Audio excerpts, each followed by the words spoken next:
Yeah, I'll show you how to get it, but you have to be willing to do the work. The Syndicate, it's a motherfucking movement. It's just a syndicate. You ain't gotta be perfect, long as you down to put the work in. If when it comes to the bullshit you allergic, well, you just might be my kind of person. Welcome to the Syndicate, where real estate wholesaling is what the business is. Ain't gotta talk about it when you out here living it. So if you out here getting it, then welcome to the Syndicate. Well, welcome to the Syndicate. Welcome to the Syndicate. All right, so you were listening to another episode of the Wholesaling Syndicate podcast. A lot of people feel like there's an unlimited amount of objections that you can get. But when you really boil it down, there's only a few. And there's only a couple that are really common. And I think when you start to think of it differently, it's a talk for another one, but I think they all basically just boil down to trust. And just know what's important to the sellers. They want to be able to trust that they're getting a fair deal. They're going to want to trust that you're going to get the deal to the finish line. And they want to be able to trust that, you're the best person for them to do business with. So when you know those things and just start to think of objections almost as smoke screens, or just really, lack of a better word, just bullshit. And just a lot of people just do it. They're just innate reactions. Don't take it personally. Don't feel like, oh, they're lying to you. It's just something people do. I like to relate it to if you're ever walking around a retail store. For example, I was in Best Buy the other day. Some guy's like, hey, do you need help? And I'm like, no, I'm good. And the funny thing was I actually did need help. And I had to go back and say it later. But a lot of people won't want to do that. So it's your job to uncover that and just kind of go past the surface level bullshit and, get the deal to the finish line and get that close. Now, your job when handling objections, it becomes infinitely harder if you didn't do a good job when you were doing the discovery process. So if you didn't do a good job asking questions, if you didn't do a good job, trying to really figure out what their motivation is, what their situation is, it's going to be way harder on the back end for you to turn that into a deal. So that's why when my sales process, I like to take 80% of the time is on the discovery. If you look at my script, and again, you guys can get that for free at scripts.wholesalingsyndicate.com if you don't have it already. But if you look at my scripts, you'll see most of the script is just questions. And we'll get into that in a different episode about going into the scripts. But today we're just talking about objections. But if you do the script well, your job becomes a lot easier when it comes time to handle objections. So let's talk about some of the most common objections we get. And like I said, there's only a handful. Today we're going to go over, I want to think about it. Your offer is too low. It's another big one. So it's think about it, price, and spousal, which is, I want to talk to my wife, or I want to talk to my husband, or I got to talk to my business partner or my lawyer or whatever. So it's important to know those, because if you can just get those three and know exactly what you're going to say, it's going to make your life a whole lot easier, and you're going to close a lot more deals. And again, having that mindset shift of knowing, hey, these objections are probably going to come up. I'm probably going to have these, and even have them written down, scripted out, and practice and rehearsed, and just not getting thrown off when you get an objection. It makes it that much more likely you're going to be able to handle it and get to close and get the deal to the finish line. And again, that's what it's all about. So let's do the first one. I just want to think about it. Now, rookie salespeople, they fuck up here because a lot of times they believe them. In sales, in the car dealership game, we call it the be back bus. Wait on the be back bus. I'll be back. Or I just want to think about it. I'll be back. And 99 out of 100 times, those people never come back. It's probably more than that. And so you just can't let them go with that. You just need to dig deeper, because I want to think about it just real easy. I just want to think about it. So just, again, know what you want to say. So if the customer says, I want to think about it, say absolutely. You always agree. First thing you do is you always agree no matter what they say.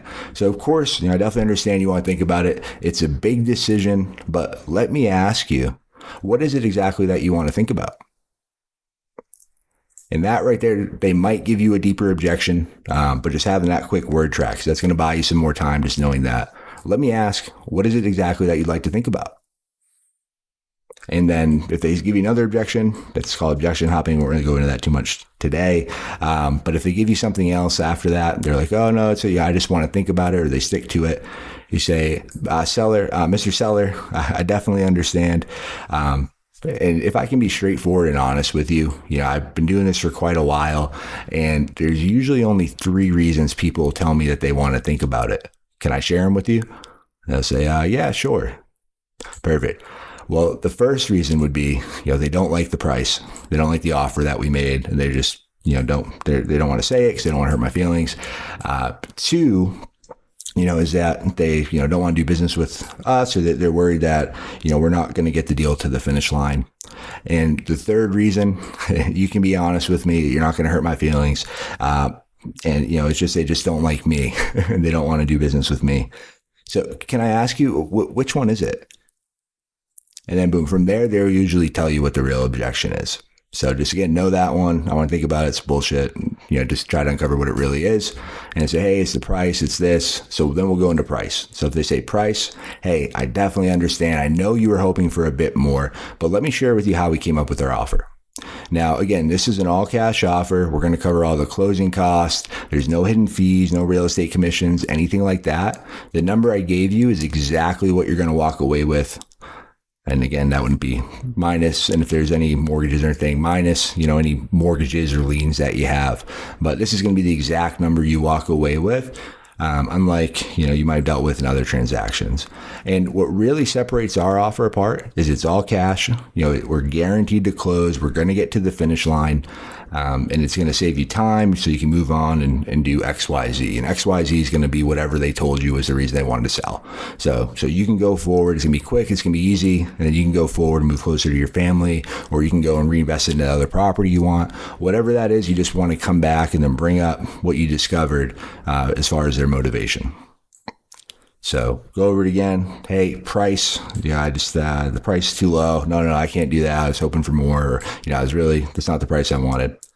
Mr. Seller, I definitely understand. I know when we talked earlier, you're hoping for a bit more. And you can also do here, you can say, what were you hoping I'd come back with? I do that after if they give you the price objection again, but first time, hey, this is why our offer is what it's at. Again, this is an all cash offer. It's a quick guaranteed close. We're going to cover all the closing costs. There's no hidden fees, no real estate commissions, and it's going to make the whole process as easy and painless as possible. And the best part about this is we can close under your time frame. You said you want to close in 2 weeks. We're going to get that done so you can move forward and do XYZ, which again is whatever their motivation is. So does that make sense to you? Then you always want to end on a closing question. Like, hey, does that sound fair to you? Fair enough? Sound good? Big thing I always do is I like to make sure they pull up that contract. So if you're in person, you have the contract there, you can just hand it back over to them. If everything looks good, you can just sign there. But same thing, we do it virtually. So, we have like an e-sign service. We use HelloSign, or it's a Dropbox sign now. All you got to do is say, hey, if everything looks good, you can just sign right on the bottom and hit submit. And then a big mistake people make here when they're closing is they don't use silence. A lot of people, it's a natural human thing, is they don't like silence because it's awkward as fuck. I have a buddy I've been coaching, and he hates silence. It's his least favorite thing. There's any silence. We've been working on it. He's getting a lot better, but it's, you can hear it. There's any silence. He just wants to fill that space. But silence is like your best tool as a closer. It's really one of the best things you can do, because if you can learn to live in that awkwardness, because it's awkward, like a couple of seconds can feel like eternity, a couple minutes, even worse. But if you can learn to do it, just know it's awkward for them too. And then when you end on a closing question and then you use that silence, remember, whoever speaks first loses. So, if everything looks good, you can just sign there and then shut the fuck up. Say nothing else. And then I've had calls, literally, they've gone on for minutes, like close to 10 minutes plus, where they didn't say anything. Like I literally won't say anything, and I'll wait for them to say, hey, are you still there? Like, oh, yeah, I was just waiting for you to sign. And let them do it. Let them break the awkwardness, because most people just do it. And again, some people are like, oh, is that ethical? Whatever. It is ethical, because you know that you're giving them a fair offer. You're helping them get what they want. And, you're going to get your deal to the finish line, as opposed to them wasting time and, not getting closer to that end result they want. So your job as a salesman, I like to think of it, your job as a closer is helping them make a decision, whether that's yes or whether that's no. And you can't turn a no into a yes, but you can turn a maybes or let me think about it, or I wanted more, or any other thing. As long as it's not dead no, fuck you, I don't want to sell, you can turn that around into a yes. It might not be on that call, but you're going to have to go through these objections so you can get this done. All right, so we went over the first one. We went over, let me think about it. We went over price. Let's go over the spousal objection, or, I got to talk to my wife. Now, we get this one a lot. Again, it's basically the same as let me think about it. When you really break it down, they just want time, or they don't want to tell you what it is. And your job, again, is to find out what the real objection is. And then once you handle that objection, make sure you come back and, repitch why it's worth it. And then it's called looping. Make sure you do the loop, and we'll go over that more in another video. But yeah, do the loop, come back, ask for the business every time. So, hey, sounds good. I just got to talk to my wife. But hey, absolutely, completely understand you want to talk to your wife. Me and my wife, we're the same way. We want to make sure we're all on the same page. But let me ask you, John, what do you think your wife will say when you tell her about this offer? And then you shut up. Sometimes we're like, oh, what'd you say? I'm like, when you tell your wife about this offer I made you that we can close quickly for $150K, what do you think she'll say? And whatever he says here is going to be his objection. Now, if they die hard on it, oh, no, I really got to talk to her. You should have discovered this in the discovery process when you're asking questions. Are you the one handling everything? Your wife's on board too. All right. And if we get this over, you're good to sign for it. Everything's fine. Yep. You get that. Like, no, she's the one doing it. She knows all the info. Then when you hear that, like in the discovery, you got to actively listen. So if you're hearing that, like she needs to be involved, she should be on this closing call too. But in this scenario, we're going to say, hey, he said he's good to go. He's the decision maker, yada, yada. But then he gives you the wife, because they'll do that. And because again, they're mostly bullshit. But if they came back and they said, hey, I got to talk to my wife, say, hey, what do you think she'll say? What do you think she'll say when you tell her about this? And they go, oh, I don't know. It's the price. Or, I don't know. Just want to make sure, it's good and everything, whatever, like, okay, same thing, like, okay, so it's price, 'cause usually it's always what it is. It's price, or they don't trust you, or they're worried you won't get to the finish line. It's one of those two things. So price, same thing, handle it. Hey, I completely understand, you're worried that she won't like the price, but you told me you've been trying to sell this. Again, always bring back what you guys talked about before. You told me you've been trying to sell this for 7 months. You've gotten multiple offers. They've been pretty close to ours as well. So we're not totally off base here. And again, let me explain and break down why our offer is what it is. We need to pay, we're covering all the closing costs. We're doing this. Your house needs a new roof. That costs X. It needs this, it needs that. We're going to have to cover the title costs, the closing fees, the real estate commissions when we turn around and flip this. And that's how we turned up to our number. And of course, we're a business. We have to make a small profit. And I know it wasn't what you're hoping for, but we strive to make extremely fair, competitive offers. And John, what separates our offers is we get them to the finish line. I've been doing this for a number of years, and I have a strong track record of getting deals like this to the finish line. And it's all I do. And I'm going to be here with you every step of the way, so you know exactly what's going on, and we can get this deal done, and you can move on to do XYZ. Again, their motivation. So John, again, I think it's going to be a great offer for you. We're doing everything you want. I need you to look at that agreement, make sure I got everything right, and then just, if it does, go ahead, just sign the bottom, hit submit. Just like that, same thing. And then the important part, getting the contract. So we'll go over that too. A big thing people struggle with is actually getting them onto that contract, because if you're not in person, you can't just hand it. You got to make sure they open that email. So before I get into rebuttals or anything like that, the first little hurdle we have to overcome is to make sure they open the email and they have it up and that they're in a position to sign. So if they say, hey, like, oh, I can't, and we're going back, they're saying, I sent over the agreement. Hey, John, just sent that agreement over to you. I always do the assumptive close. I do 2 trial closes. And the trial close, if you don't know what it is, it's basically 2 easy things they can say yes to before you ask for the business. So John, just to make sure I have it right, the spelling of your last name, it's Smith. Yeah, perfect. And John, what's the best email address for you? Boom, they give you the email. Perfect. You got the 2 yeses. You got them to give you some info, even better. And then you just come back and you ask for it. So perfect, John. I just sent that over to you. Let me know when you get it. As soon as you do, there should be a button that says review and sign. Just click that and let me know when you have it up. And then again, silence. Say fucking nothing. Like, well, no, I can't do it now. I got to run. They told you this was a good time. They're going to get real fucking squirrely. You're going to hear them start to make up some bullshit. Even begin the call, it's like, oh, I got plenty of time. It's a great time. Because I always ask, John, you got a minute to go over this? It's a good time. Perfect. And then that's why you ask those questions, because you kind of preset it and frame it. So, like, oh, okay, you're bullshitting me. So, like, hey, John, I completely understand. Hey, I promise this isn't going to take very long. I just want to make sure, one, that you got the email, because we all know emails can be kind of finicky sometimes. And I just want to make sure we have all your information correct. So can you do me a favor? Can you just check your email and see if you got it?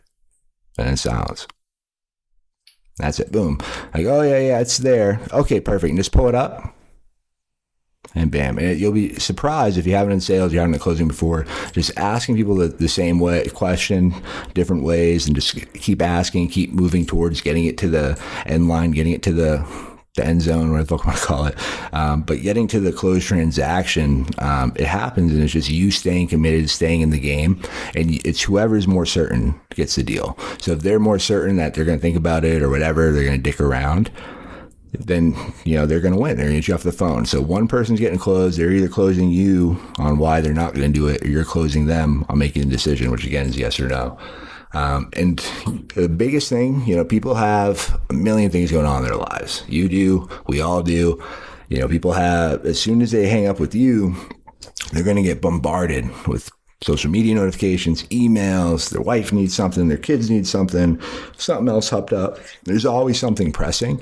So your job is to help them make that decision, like we talked about earlier. So, it's just one thing that's not on their plate, one more thing they can move on, and, so they can move forward with their life. And just know that, like, just stay in the deal. You'll be surprised more times than not. You'll end up getting it, especially as you get these reps in, and especially as you practice and practice and practice and have these objections, and them down flat, and you can just say them real quick. They work. So it's just having them and just writing it down too. So if you get other objections that we didn't cover here today, make sure you write them down and practice, and then go back and review your calls. See how you did. An investor plug, we have an option where, it automatically records all of our calls. If you don't have a system or CRM or way to do that, pull out your phone, pull out a different cell phone, whatever, find a way to record your shit, whether it's a webcam.